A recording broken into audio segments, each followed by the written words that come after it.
Hello students, welcome to my channel. இன்றைக்கி நம்ம SSC reasoning strategy video தான் நம்ம பார்க்க போகிறோம். எப்படி வந்து ரீசனிங்கில் வந்து ஒரு 40+ ஸ்கோர் பண்ணுறதுன்னு சொல்லி நம்ம பார்ப்போம். எஸ்எஸ்சியில் ஈஸியாக ஸ்கோர் பண்ணுற செக்ஷன்னா அது ரீசனிங் தான். டெய்லி ஒரு 1 hour ப்ராக்டிஸ் பண்ணிங்க அப்படின்னாலே ஈஸியாக வந்து நம்மளால் மார்க் வாங்கிட முடியும். ஸோ என்னென்ன டாபிக்ஸ் இருக்குன்னு சொல்லி நம்ம ஃபஸ்ட்டு பார்ப்போம். ஸோ இந்த டாபிக் எல்லாமே நான் வந்து எஸ்எஸ்சி ப்ரீவியஸ் இயர் கொஷின்ஸை வந்து அனலைஸ் பண்ணி எடுத்தது தான். ஸோ இது எல்லாமே ப்ரீவியஸ் இயரில் கேட்டிருக்காங்க. அனாலஜிலே வந்து உங்களுக்கு நான் வெர்பல் டயக்ராம் பேஸ் பண்ணி வரும். ஆட் ஒன் அவுட்டு நான் வெர்பல்னால இதுவும் டயக்ராம் பேஸ் பண்ணி தான் வரும். அதுக்கப்புறம் வந்து கோடிங் அண்ட் டீகோடிங் சீரீஸ் வந்து உங்களுக்கு அந்த நம்பர் சீரிஸ் அந்த மாதிரி கேட்பாங்க பார்த்தீங்கன்னா, அந்த இது நம்பரும் கேட்பாங்க, ஆல்ஃபபெட் எல்லாத்துலேயுமே மிக்ஸ் பண்ணி தான் கேட்பாங்க. Missing numbers, syllogism. அதுக்கப்புறம் வந்து ஸ்டேட்மெண்ட் கன்க்ளூஷனை பொறுத்தவரை ஸ்டேட்மெண்ட் கன்க்ளூஷனும் கேட்பாங்க. Statement and assumption, statement and arguments, assertion and reason, statement and course of action. இது எல்லாமே சேர்த்து உங்களுக்கு ஒரே கொஷினாகவே கேட்டுருவாங்க. சரிங்களா? ஸ்டேட்மெண்ட் கன்க்ளூஷன் வந்து ஒரு ஸ்டேட்மெண்ட் கொடுத்துட்டு அதில் வந்து ஒரு கன்க்ளூஷன் கொடுத்துருப்பாங்க. அது நம்ம ட்ரூ ஆ ஃபால்ஸ்ன்ற மாதிரி அதே மாதிரி தான் இது எல்லாமே. சரிங்களா? டேட்டா சஃபிஷியன்சி, பிளட் ரிலேஷன் அந்த டேர்ம்ஸ்லாம் ஞாபகம் வச்சுக்கோங்க. நெஃப்யூனா யார், நெய்ஸ்னா யார், cousins, paternal grandfather, paternal grandmother, maternal grandfather, maternal grandmother, mother in law, brother in law, father in law. So இந்த மாதிரி டேர்ம்ஸ் நீங்கள் கரெக்டாக ஞாபகம் வச்சிட்டிங்கனாலே ஈஸியாக பிளட் ரிலேஷன் போடலாம். வென் டயக்ராம், அப்புறம் வந்து கியூப்ஸ் அண்ட் டைஸில் மெயினாக டைஸில் கேட்குறது வந்து ஆப்போசிட் தான் கேட்பாங்க கொஷினில். இப்போ இந்த நம்பருக்கு வந்து ஆப்போசிட்னு அந்த மாதிரி தான் கேட்பாங்க. செட்டிங் அரேஞ்ச்மெண்ட்டை பொறுத்தவரை உங்களுக்கு வந்து சர்க்குலர் கேட்கலாம், இல்லைனா வந்து ரெக்டாங்கிள் கேட்கலாம், இல்லைனா வந்து உங்களுக்கு லீனியர் அரேஞ்ச்மெண்ட் இந்த மாதிரி வந்து உங்களுக்கு செட்டிங் அரேஞ்ச்மெண்ட் கேட்கலாம்.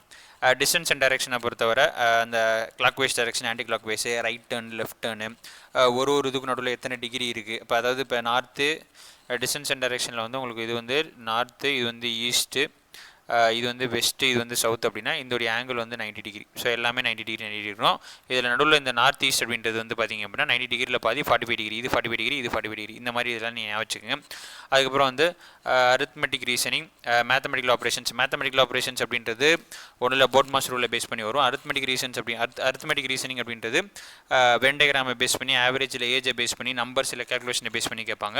வேர்டு அரேஞ்ச்மெண்ட் அப்படின்றது அந்த டிக்ஷனரியில் இருக்கிற மாதிரி நீங்கள் அரேஞ்ச் பண்ணணும். இப்போ ஃபார் எக்ஸாம்பிள் எப்படி கொடுப்பாங்கன்னா, இப்போ ஒரு ஆல்ஃபபெட் இப்போ பின்னு எடுத்துங்களேன், பியில் ஸ்டார்ட் ஆகக்கூடிய ஒரு 5 வேர்டு கொடுத்துருவாங்க.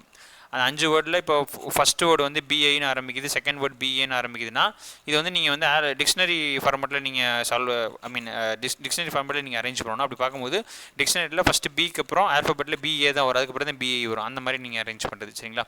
அடுத்து வந்து ஏஜஸ் வந்து நம்ம ஆப்டிடியூட் டாப்பிக்லேயே பார்த்துருப்போம். ஸோ அதில் வந்து கொஞ்சம் கஷ்டமாக இருக்கும், பட் இதில் ஈஸியாக தான் கேட்பாங்க. கேலண்டரை பொறுத்தவரை லீப் இயர், நான் லீப் இயர், இன்றைக்கி வந்து ஃப்ரைடே அப்படின்னா இன்னிலேருந்து ஒரு 75 டேஸ்க்கு அப்புறம் என்ன டே அந்த மாதிரி கேட்குறது. ப்ளஸ் வந்து ஒரு குறிப்பிட்ட டேட் கொடுத்துட்டு அது வந்து எந்த டேயில் வருது அந்த மாதிரி கேட்குறது. இந்த மாதிரி கொஷின்ஸ்லாம் வந்து கேலண்டரில் கேட்பாங்க. சீரிஸ் நான் வெர்பல் அப்படின்றது இதுவும் டயக்ராம் பேஸ் பண்ணி தான் இருக்கும். கவுண்டிங் ஆஃப் ஃபிகர்ஸ் உங்களுக்கு தெரியும். ஒரு ரெக்டாங்கிள் இல்லைனா ஒரு ஸ்கொயரு, ஒரு ட்ரையாங்கிள் வரைஞ்சி இதில் எத்தனை ட்ரையாங்கிள் இருக்குது, எத்தனை ஸ்கொயர் இருக்குது, எத்தனை ரெக்டாங்கிள் இருக்குன்னு சொல்லி கேட்பாங்க. அடுத்து வந்து பேப்பர் கட் அண்ட் ஃபோல்டு வந்து ஒரு பேப்பரை வந்து உங்களுக்கு வந்து ஃபோல்ட் பண்ணி அதை வந்து கட் பண்ணிடுவாங்க. அதுக்கப்புறம் அந்த பேப்பரை வந்து ஃபுல்லாக ஓப்பன் பண்ணால் அது எந்த மாதிரியான ஷேப்பில் அது இருக்குன்ற மாதிரி கேட்குறது paper cut and fold. Embedded figure வந்து ஒரு டயக்ராம் கொடுத்துட்டு 4 ஆப்ஷன் கொடுத்துருவாங்க. இந்த கொடுத்துருக்கிற டயக்ராம் வந்து அந்த 4 ஆப்ஷனில் எந்த டயக்ராமுக்குள்ளே அது இருக்குன்ற மாதிரி கண்டுபிடிக்கணும். அதான் embedded figure. Completion of figure அப்படின்றது ஒரு டிராயிங்கை ஃபுல்லாக வரையாமல் ஒரு இடத்துல வந்து கொஸ்டின் மார்க் போட்டுருவாங்க. ஸோ இந்த இடத்துல என்ன மாதிரி வரைஞ்சோம் அப்படின்னா இந்த என்டையர் டயக்ராம் வந்து கரெக்டாக கம்ப்ளீட் ஆகுன்ற மாதிரி கேட்பாங்க. Completion of figure. So mirror and water இமேஜை பொறுத்தவரை மிரர்னால் உங்களுக்கு வந்து ரைட்டில் இருக்கிறது லெஃப்ட்டில் தெரியும், லெஃப்ட்டில் இருக்கிறது ரைட்டில் தெரியும். வாட்டர் இமேஜ்னால் அப்பில் இருக்கிறது டவுனில் தெரியும், டவுனில் இருக்கிறது அப்பில் தெரியும். அவ்வளோதான் மேட்ரு.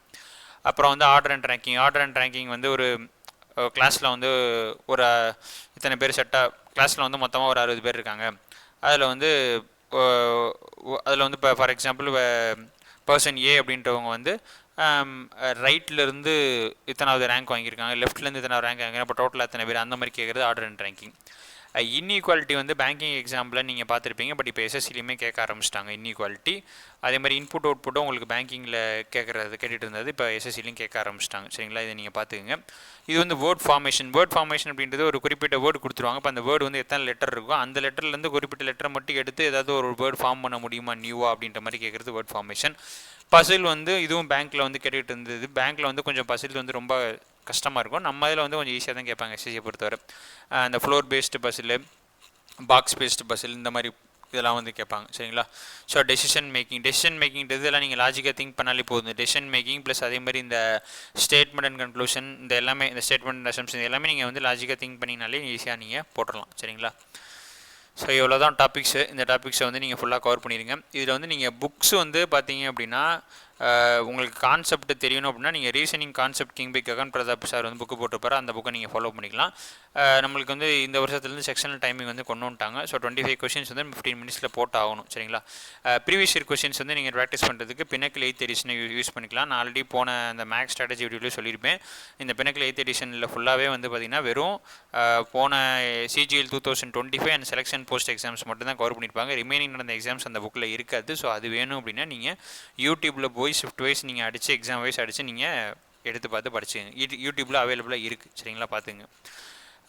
நீங்கள் கான்செப்ட் புக்கை யூஸ் பண்ணி ககன் பிரதாப் புக் யூஸ் பண்ணி பார்த்தீங்கன்னா அப்படி இல்லை வீடியோஸ் பார்த்து கற்றுக்கணும் அப்படின்னா நீங்கள் ரீசனிங் பை பியூஷ் வர்ஷினின்னு சொல்லி ஒரு யூடியூப் சேனல் இருக்கும். அந்த சேனலில் வந்து நீங்கள் ஃபாலோ பண்ணிக்கிங்க. அவர் சார் வந்து நல்லா ஈஸியாக கான்செப்ட் புரியுற மாதிரி நல்லா ஈஸியாக நடத்துவார். பட் ஆனால் இது வந்து ஹிந்தி சேனல் தான். உங்களுக்கு தமிழில் வேணும் அப்படின்னா நீங்கள் சந்திர மேக்ஸ் வந்து நீங்கள் ஃபாலோ பண்ணிக்கிங்க. ஓகேவா. டெஸ்ட்டு பேட்ச் அதே மாதிரி டெஸ்ட் புக் இருக்குது, ஆலிவ் போர்டு இருக்குது, செலெக்ஷன் வே இருக்குது. நீங்கள் 3ல் வந்து எதுனாலும் உங்கள் விருப்பம் தான். நீங்கள் எதுனாலும் நீங்கள் வாங்கி நீங்கள் ப்ராக்டிஸ் பண்ணிக்கிங்க. டெய்லி வந்து ஒரு 1 hour ப்ராக்டிஸ் பண்ணுங்கள். வீக்லி மார்க் டெஸ்ட் வந்து போட்டு பாருங்கள். ஏன்னா வந்து ரீசனிங் தான் ஈஸியாக நம்ம ஸ்கோர் பண்ண முடியும். மேக்ஸ்லையாவது உங்களுக்கு அட்வான்ஸ் மேக்ஸ் வரும், அதில் நிறையா மார்க் போகிறதுக்கு வாய்ப்பு இருக்குது. பட் ரீசனிங் செக்ஷன் அப்படின்றத பொறுத்தவரை நீங்கள் மிஸ்டேக் விடணும் அப்படின்னா எதில் விடுவீங்கன்னா இந்த அனாலஜி இருக்குது பார்த்தீங்களா. அந்த அனாலஜியில் நம்பர் அனாலஜி கேட்பாங்க.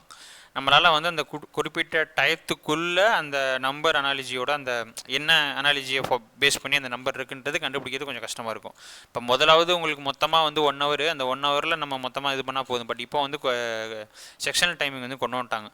ஸோ அப்போ வந்து 15 minutesல நீங்கள் 25 கொஷின் போடணும் அப்படின்னும் போது கஷ்டமாக தான் இருக்கும். நீங்கள் நிறையா அனாலிசிஸ் நிறையா நீங்கள் ப்ராக்டிஸ் பண்ணிக்கிங்க. அப்போ தான் உங்களால் வந்து ஈஸியாக போட முடியும். நீங்கள் வந்து லெட்டர் அனாலிஜி கூட ஈஸியாக போட்டுடலாம். ஏன்னா ஆல்ஃபபெட் வந்து 26 ஆல்ஃபபெட் தான், எப்படியாவது நம்ம வந்து அதை கண்டுபிடிச்சி போடலாம். பட் நம்பர் அனாலிஜி உங்களுக்கு கஷ்டமாக இருக்கும். அது என்ன நீங்கள் கண்டுபிடிக்கிறது பயங்கரமாக போயிடும். ஸோ அதனால் அதை நீங்கள் பார்த்துக்குங்க. இதான் இதில் அதே மாதிரி மிஸ்ஸிங் நம்பரில் நீங்கள் மிஸ்டேக் பண்ணலாம். ஏன்னா மிஸ்ஸிங் நம்பர்லையுமே உங்களுக்கு அந்த இது கண்டுபிடிக்கணும், என்ன இதில் இது ஃபாலோ பண்ணியிருக்காங்க. இப்போ அந்த அனாலஜியை கண்டுபிடிச்சா தான் இதோடைய மிஸ்ஸிங் நம்பர் கண்டுபிடிக்க முடியும். இதெல்லாம் வந்து நீங்கள் அதிகமாக தப்பு விடக்கூடிய டாபிக்ஸ். அனாலஜி, மிஸ்ஸிங் நம்பர்ஸு, அதே மாதிரி சீரீஸ்லேயுமே நீங்கள் மிஸ்டேக் பண்ணுறதுக்கு நிறைய வாய்ப்பு சரிங்களா. மித்ததெல்லாம் நீங்கள் அந்தளவுக்கு மிஸ்டேக் பண்ண மாட்டீங்க, மேக்ஸிமம் போட்டுடலாம். இந்த மாதிரி இதில் வந்து உங்களுக்கு அதிகமாக மிஸ்டேக்ஸ் வரும். ஸோ நல்லா ப்ராக்டிஸ் பண்ணிக்கிங்க சரிங்களா. டெய்லி மார்க் டெஸ்ட் போடுங்க. வீக்லி ஒன்ஸ் மார்க் டெஸ்ட் போடுங்க. ரீசனிங்கை பொறுத்தவரை டெய்லி 1 hour நீங்கள் ப்ராக்டிஸ் பண்ணாலே போதும் சரிங்களா. தேங்க்யூ.